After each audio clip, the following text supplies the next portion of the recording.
Shruthi, thanks for making time to speak to us today. Great to see you. And I mean, these films are very much about talking more and raising the profile of the composers we're working with. So why don't we start by just tell us a little bit about yourself? Absolutely, and thank you so much for having me be here.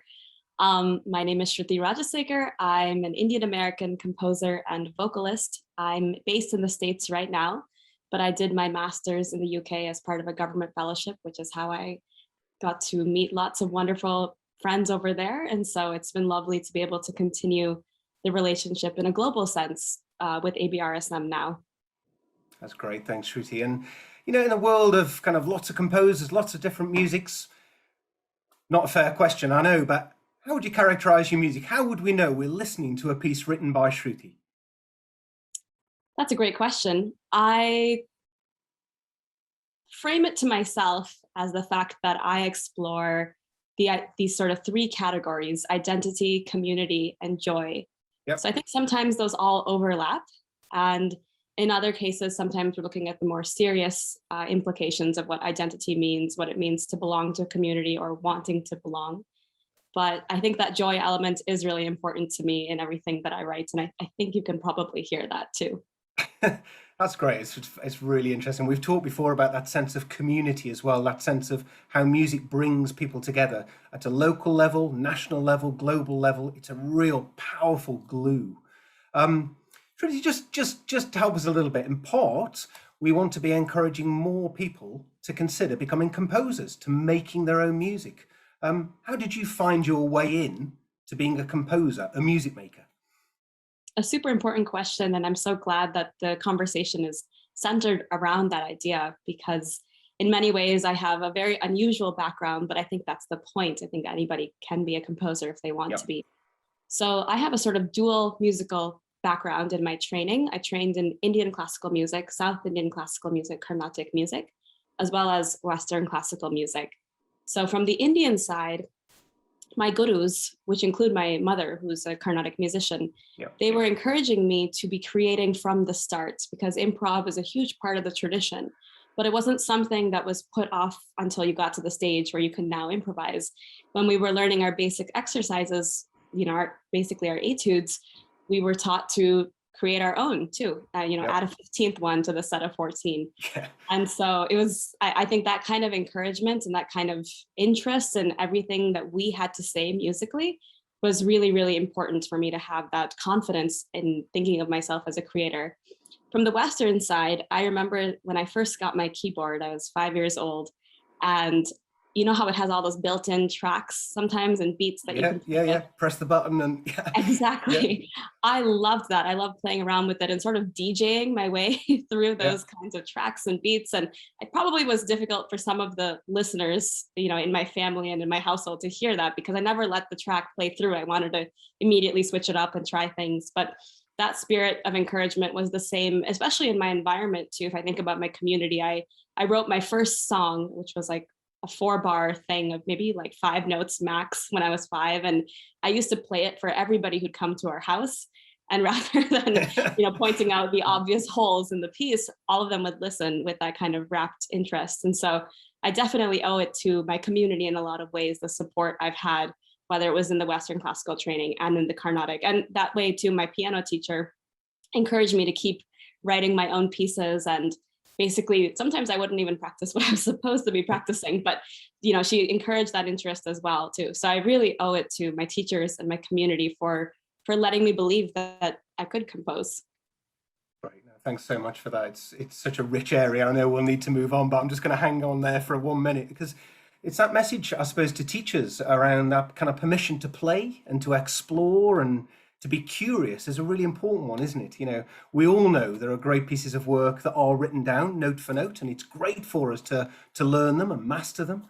And it's great to get inside them and understand how they work and be curious about them. And as you said, make your own. Absolutely. And I think there is a way to encourage both that mastery of technique and the development of the student, and still have that, as you say, that imagination, that play, because whatever it is, it'll inform you in any path you take musically. Even if you choose to just be a performer, that kind of creativity is part of performing too. Yeah. So Yeah, I absolutely. suspect this might be a theme we're going to come back to, Shruti, when we talk about your work with ABRSM. But for now, I know you're busy because we've been in touch, and I know you've got all sorts of projects. But give us a flavour of the kinds of pieces or commissions or projects that you've got bubbling away at the moment. Yeah, this time right now, I actually have a lot of band and percussion pieces sort of at the same time. But the sort of the biggest project I'm working on is a chorus plus orchestra plus Indian instruments project of about, I think it's going to be about 40 minutes in length. Okay. And it's on the life of Sarojini Naidu, who was a really, really incredible woman, leader of the Indian freedom movement, as well as a poet. So we've set some of her text in this too. So this was commissioned by Hertfordshire Chorus in England. So hopefully we're premiering it in 2022, and I'll be over for the premiere as well too. But very exciting project to work on. Great. See you there then. But Yeah, you've I hope you've so. just talked there about that bringing together of musics, people, of cultures, and again, maybe this is just a personal one, but this sense of there's way more in common than sometimes we talk about where we look for difference. We look for difference between peoples and cultures and countries and musics. And actually, in what you've just described there, I'm sure in 40 minutes of music will be about what's common and what can be brought together. Absolutely. And I think that's part of your mission at ABRSM, Lincoln, if I'm Yeah. understanding correctly, is that bringing together the kind of global community of the organization. Yep. So let's move on to ABRSM. We're really proud and pleased to have you as part of our initial cohort of composers we're working with. The mentor scheme is a new one for ABRSM. It is about nurturing and introducing more people into that world of writing for music education. I know you've only a few months with us, but I know we've been keeping you busy. How have you been finding it so far? Thank you. It's been an honor to participate in this. I think particularly from my perspective, I didn't actually go through the grade experience like so many other musicians do. And so I was totally new to it. I first encountered even the idea of a grade 8 when I was doing my master's, and people would just use it ubiquitously to refer to this level of education. So I think it's a really important thing to know as a composer working with musicians like that. What does that mean? What does that translate to? What has their musical experience been if they've done this or they've done that? The program has been awesome. It's very full on, which I love, and I think gives a lot of us structure at this time in the world. And I think it's really special, particularly to be learning about how ABRSM has this global outlook and global past, but also global future that it's imagining, and its relationship with the Commonwealth has been super interesting. You Yep. could probably tell from the previous commission I mentioned, I've got a lot of interest in that history. And I think it's very, very fascinating to see how the organization also is working to envision this future that you described, one that sort of brings us together. So I do really feel honored to sort of get to glimpse that through the program. That'd be interesting. I mean, there's no right or wrong answer to this, but are there things so far that you've found surprising about how ABRSM works, or challenging about the nature of the tasks that we've asked you to consider? So I'm not sure if I'm allowed to reveal what the first brief was, Yeah, but go for it. Yeah. so the brief was to write a grade 1 piano piece, and it was an amazing experience actually to get to do. I found myself reaching into my old piano books and trying to remember what it felt like to be at that stage of learning, and what were the things I liked to do, what were the challenges, and sort of trying to put myself in the shoes. And I think anyone who writes for music education can probably attest to the fact that it can be really difficult to get it just right for the level. Yep. I'm not sure that I have, but it was so great to get the ability to start that process, and we're going to work on it and continue to learn what works and what doesn't. And when you've got those list of sort of ideas or parameters really to consider while you're doing this, how do you work with that and also make something that's musical, also make something that's really interesting to play for a student? So that's been a very humbling process.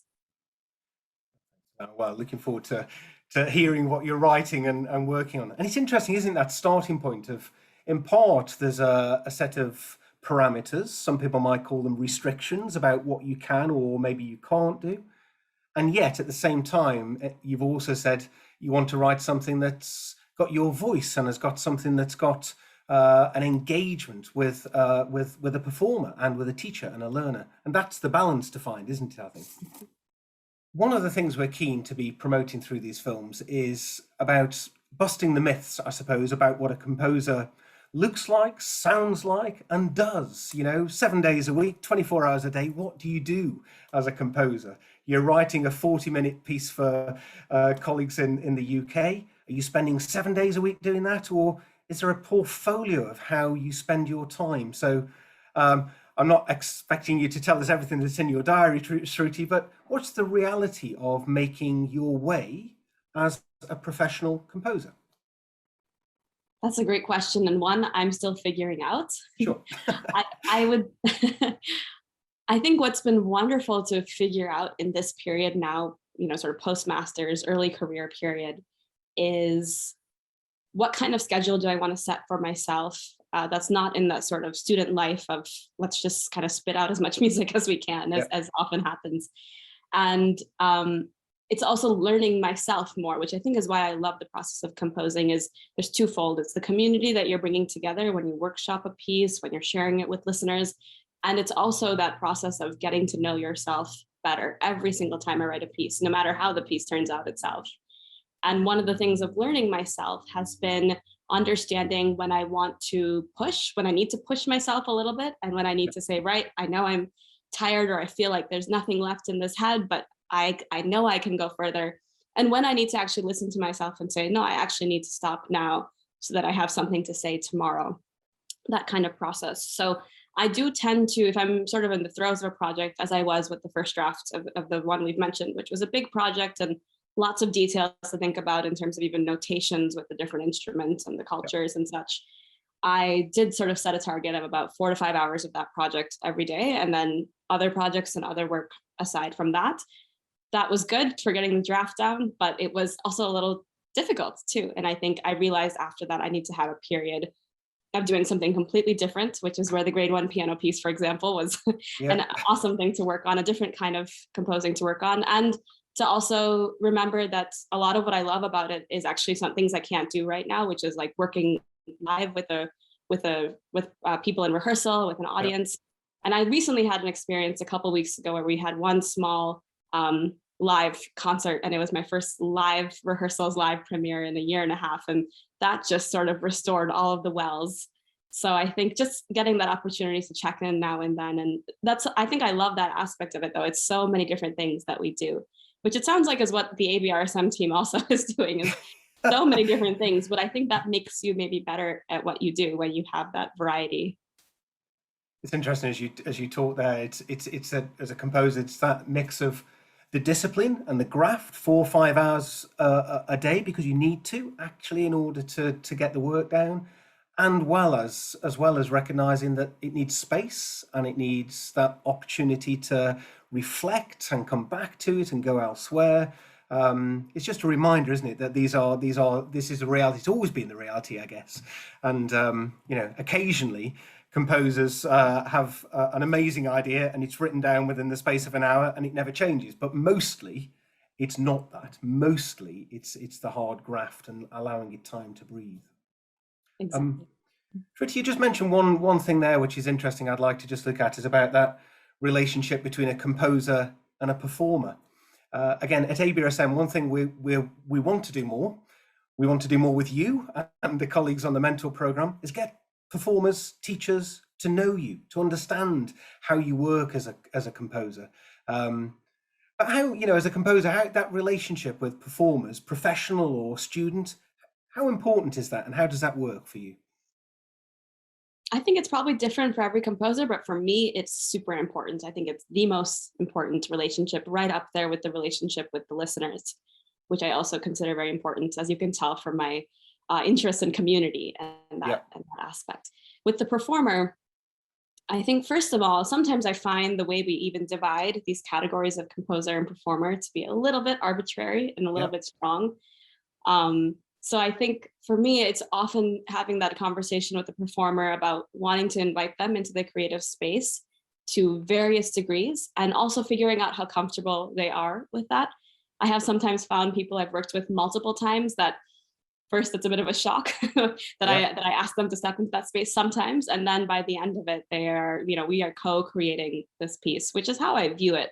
Really, this for me, these ideas don't really live outside of my own sphere until they're realized, until they're until they're questioned by the performers, until they're analyzed, and until they're studied. And then, of course, the third level is when it reaches listeners.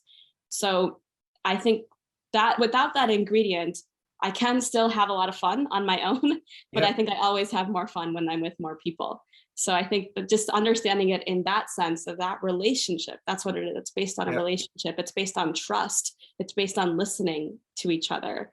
That's sacred for me. I know I mean, and yes, brilliant. And I guess, we have touched on it before, but we'll share with this audience. I'm really interested in how we could bottle some of that in the work that you do with us at ABRSM. How could we, with you, involve the learners in 93 countries around the world who are playing a grade 1 piano piece in co-creating with you and being part of your piece and being part of that work? I haven't got the answers, and maybe none of us have, but actually that sense of feeling that you've got an ownership in a piece alongside the composer is really powerful. So you don't have to answer that now, but I hope you share my and our sort of ambition that that's something that we could look to achieve. Absolutely. I don't know that I have the answers, but I just have to say I'm so enthusiastic about that idea. And for a while, I was kind of toying with a format where even the name of the composer would be Shruthi Rajasekar and blank, and the performer's name would go in that blank, and that's even maybe the first step to that ownership. But I'm sure there's many other solutions out there too. Shruthi, a really enjoyable conversation. One final one from me would be, assuming we've got colleagues listening to this who might be young, aspirational musicians, let's now call them, rather than composers, performers, who think they want to write and make their own music. Or we might have people later in life who want to try their hand at writing and making. Any tips for how to get started as a composer, as a musician, writing their own music? Yeah, absolutely. So a couple things on that. First, if you're someone who has been making those sounds, those noises, but you haven't yet called it composing, my first thing would be to call it composing. I used to do that. I used to call it noodling. That was kind of my word of choice. But don't diminish your activity, what you're doing, before it even reaches that stage. So call it composing, even if it's just to yourself, own it in that way. And if you do have notes on the page or notes in your head you want to share, have musical friends interpret them. I think that's the most powerful thing you can do. If you're earlier in that process, I think it's maybe useful sometimes to think of all the places where you can get inspiration. So I used to often do things where I would hear household noises and want to sing along with them. And I didn't think of that as composing. It was just me harmonizing with the drying machine or things like that. But I think, anything that sort of just lifts your mood in that way is worth acknowledging and worth noting in that sense. So if you're doing things like that, I guess acknowledging it and leaning into it and having fun with it, just like you might dance alone when you're in the house, make sounds alone when you're in the house. So, different ways of embracing this creativity that lives in all of us. Brilliant. I'm going to leave those as the final words because they're really powerful and strong and inspiring. So Shruthi, thank you so much for giving time today. Really enjoyed the conversation and look forward to working with you. Thank you. My pleasure.